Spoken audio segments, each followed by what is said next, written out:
সম্মানিত অতিথিবৃন্দ, member of diplomatic community, উপস্থিত কড়াইলবাসী, সাততলাবাসী এবং ভাষানটেকবাসী, আসসালামু আলাইকুম। আজকে এই অনুষ্ঠানটি আমাদের জন্য অত্যন্ত একটি গুরুত্বপূর্ণ অনুষ্ঠান, একটি স্মরণীয় দিন এবং একটি ঐতিহাসিক অনুষ্ঠান। প্রথমেই আমি আল্লাহ রাব্বুল আলামিনের দরবারে হাজারো শুকরিয়া, লক্ষ কোটি শুকরিয়া আমি আদায় করছি। নির্বাচনের মাধ্যমে বর্তমানে বাংলাদেশে জনগণের কাছে জবাবদিহিমূলক, জনগণের প্রতিনিধিমূলক একটি সরকার প্রতিষ্ঠিত হয়েছে। এই সরকারকে এই দেশের মানুষ নির্বাচিত করেছেন। স্বাভাবিকভাবে এই সরকার এই দেশের মানুষের কাছে জবাবদিহি করতে বাধ্য। সম্মানিত উপস্থিতিবৃন্দ, আজকের এই অনুষ্ঠানটি বা এই অনুষ্ঠানকে কেন্দ্র করে যে কারণে আমরা এখানে আজকে উপস্থিত হয়েছি, এটি বহু বছর যাবৎ বাংলাদেশ জাতীয়তাবাদী দল পরিকল্পনা গ্রহণ করেছে। বাংলাদেশের জনসংখ্যার অর্ধেক জনসংখ্যা হচ্ছে নারী। আমরা দৃঢ়ভাবে বিশ্বাস করি এই অর্ধেক জনসংখ্যাকে যদি আমরা পেছনে রাখি, এই অর্ধেক জনসংখ্যাকে যদি আমরা এম্পাওয়ার না করি, তাদেরকে যদি ক্ষমতায়ন না করি, শিক্ষা এবং অর্থনৈতিকভাবে তাদেরকে যদি ক্ষমতায়ন আমরা না করতে পারি, তাহলে অবশ্যই দেশকে কোনোভাবেই সামনে এগিয়ে নিয়ে যাওয়া সম্ভব না।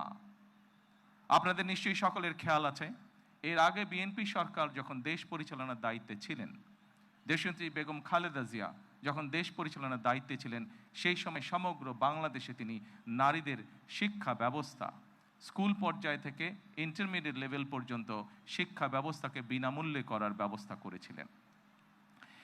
সেই শিক্ষিত নারী সমাজকে আজকে আমরা অর্থনৈতিকভাবে এম্পাওয়ার করতে চাই, অর্থনৈতিকভাবে তাদের সচ্ছলতা গড়ে তুলতে চাই, এবং সেই লক্ষ্যকে সামনে রেখেই বর্তমান সরকার গঠনের আগেই পরিকল্পনা গ্রহণ করেছে কিভাবে নারীদেরকে আমরা ক্ষমতায়ন করব, অর্থনৈতিকভাবে সচ্ছল করে গড়ে তুলব। এবং তারই অংশ হিসাবে আজকে এই ফ্যামিলি কার্ড আমরা সমগ্র বাংলাদেশে পর্যায়ক্রমিকভাবে ইন্ট্রোডিউস শুরু করলাম। আজকে আমরা প্রাথমিক পর্যায়ে, আপনারা নিশ্চয়ই এর মধ্যে বক্তব্য শুনেছেন, প্রাথমিক পর্যায়ে আমরা যেহেতু সরকারের কিছু নিয়ম নীতি আছে, আমাদেরকে সেই সকল নিয়ম নীতির মধ্যে দিয়ে আমাদেরকে একটি কাজ শুরু করতে হবে, এবং সেই নিয়ম নীতির অংশ হিসাবেই প্রথমে পাইলট প্রজেক্ট করতে হবে। সমগ্র বাংলাদেশে 14টি জায়গায় বা 14টি উপজেলায় এই কাজ শুরু হয়েছে।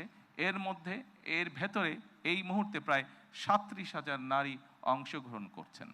আমাদের এই কড়াইল এলাকা, ভাষান্ট এলাকা এবং সাততলা, এই 3টি এলাকায় প্রায় 15,000 নারীকে এই কার্ডের সুবিধার আওতায় আজকে নিয়ে আসা হয়েছে। ইনশাল্লাহ আমি দৃঢ়ভাবে বিশ্বাস করি আমার সরকার পর্যায়ক্রমিকভাবে বাংলাদেশে যে 4 কোটি পরিবার রয়েছে, সেই 4 কোটি পরিবারের যারা নারী প্রধান, তাদের কাছে আগামী 5 বছরের মধ্যে ইনশাল্লাহ পর্যায়ক্রমিকভাবে সকলের কাছে আমরা এই ফ্যামিলি কার্ড নিয়ে যেতে সক্ষম হব ইনশাল্লাহ।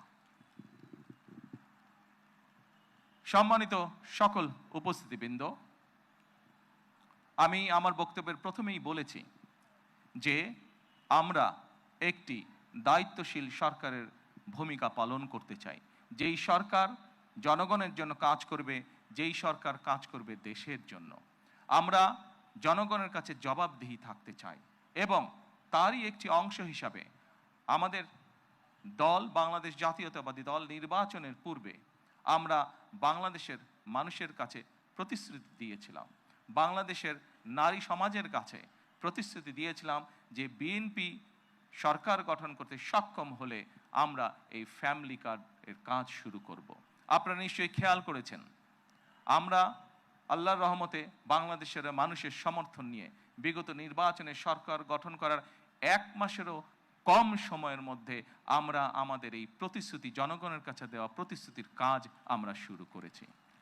এবং শুধু এই প্রতিশ্রুতি নয়, আমরা আরও কিছু প্রতিশ্রুতি করেছিলাম, তার মধ্যে যেগুলো আমাদের প্রায়োরিটি প্রয়োজন ছিল তার মধ্যে আরেকটি আছে কৃষক কার্ড।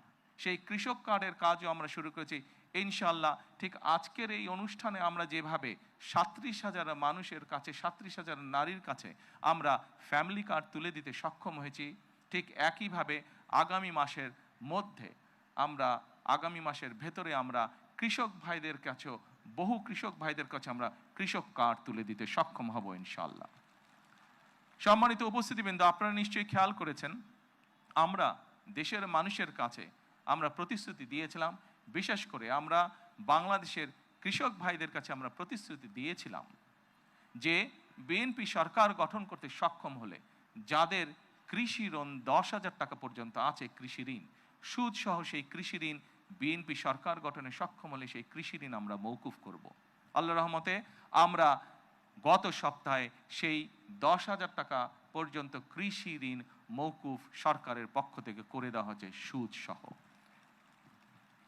এইভাবে একে একে আমরা জনগণের কাছে দেওয়া প্রতিশ্রুতিগুলো, যেই প্রতিশ্রুতিগুলো পূরণের মাধ্যমে জনগণের ভাগ্যের পরিবর্তন হবে, যেই প্রতিশ্রুতিগুলি পূরণের মাধ্যমে, একটি সরকারের প্রতিশ্রুতি পূরণের মাধ্যমে দেশের ভাগ্যের পরিবর্তন হবে, জনগণের ভাগ্যের উন্নয়ন ঘটবে, সেই প্রতিশ্রুতিগুলো আমরা ধীরে ধীরে পর্যায়ক্রমিকভাবে যে কোনো মূল্যে পূরণের চেষ্টা করব। আজকে এই ফ্যামিলি কার্ড ব্যক্তিগতভাবে আমার জন্য আজকের দিনটি খুবই ইমোশনাল। কারণ এখানে আজকে যারা আপনারা অতিথি উপস্থিত আছেন, এখানে কিছু মানুষ উপস্থিত আছেন যাদের সাথে বিগত অনেকগুলো বছর ধরে আমি বসে বসে আমরা পরিকল্পনা গ্রহণ করেছি যে কিভাবে যখন সময় আমরা পাবো, সুযোগ পাবো, জনগণের সমর্থন পাবো, সেই ফ্যামিলি কার্ডটিকে আমরা বাস্তবায়ন করব। আল্লাহ তাআলা রব্বুল আলামিনের রহমতে আজকে আমাদের সেই দিনটি উপস্থিত, যেই দিনে আমরা আমাদের এই প্রতিশ্রুতি রক্ষা করতে সক্ষম হয়েছি। সেজন্যই আজকে আমার জন্য যেমন একটি ইমোশনাল দিন, আমি মনে করি আমার সরকার এবং আমার দল, বাংলাদেশ জাতীয়তাবাদী দলের জন্য একটি ঐতিহাসিক এবং একটি ইমোশনাল দিন আজকে। সম্মানিত সকল উপস্থিতিবৃন্দ, সম্মানিত সভাপতি সহ মঞ্চে উপস্থিত অতিথিবৃন্দ, আসুন, এই দেশটি আমাদের প্রথম এবং শেষ ঠিকানা। এই দেশের মানুষের প্রত্যাশা বর্তমান নির্বাচিত সরকারের কাছে অনেক, সেটি আমরা বুঝতে পারি। কিন্তু একই সাথে আমরা যদি বাস্তবতা বিবেচনা করি এবং সমসাময়িক ঘটনা, মধ্যপ্রাচ্যের যে পরিস্থিতি, সকল কিছু যদি বিবেচনা করি, তাহলে আমরা যে প্রতিশ্রুতিগুলি দিয়েছিলাম, আমরা অবশ্যই আমাদের প্রতিশ্রুতি থেকে বিন্দুমাত্র আমরা অবস্থান পরিবর্তন করব না। হয়তো সমসাময়িক বৈশ্বিক পরিস্থিতির কারণে ক্ষেত্র বিশেষে হয়তো আমাদের কিছু কিছু ক্ষেত্রে সময় বেশি লাগতে পারে প্রতিশ্রুতিগুলো বাস্তবায়নের জন্য। সেজন্যই আজকে আমি সকলকে অনুরোধ করব, এখানে যে সকল এলাকাবাসী উপস্থিত আছেন, আপনাদের মাধ্যমে সমগ্র দেশবাসী যে সকল উপস্থিত আছেন, আপনাদের মাধ্যমে সমগ্র দেশবাসীকে এবং মিডিয়ার মাধ্যমে সমগ্র দেশবাসীকে আমি অনুরোধ করব যে আসুন আমরা ধৈর্যের সাথে সমগ্র পরিস্থিতি মোকাবেলা করি, আমরা ধৈর্যের সাথে সুন্দরভাবে আমাদের এই দেশটিকে গড়ে তুলি। সম্মানিত সকল অতিথিবৃন্দ, আমি নির্বাচনের সময় একটি কথা প্রায় বলতাম, প্রত্যেকটি নির্বাচনী জনসভায় আমি একটি কথা আমার বক্তব্যের শেষে আমি তুলে ধরতাম। সেই কথাটি ছোট্ট একটি স্লোগানের মতন, আপনাদের সকলের কম বেশি জানা আছে, সমগ্র বাংলাদেশের মানুষের কাছে স্লোগানটি পৌঁছে গেছে। আজকে সেই স্লোগানটি দিয়ে আমি আমার বক্তব্য শেষ করতে চাই। সেই স্লোগানটি ছিল, করব কাজ, গড়ব দেশ, সবার আগে বাংলাদেশ। সকলকে আবারও আন্তরিকভাবে ধন্যবাদ জানিয়ে আজকে আমার বক্তব্য আমি শেষ করছি। আল্লাহ হাফেজ। বাংলাদেশ জিন্দাবাদ।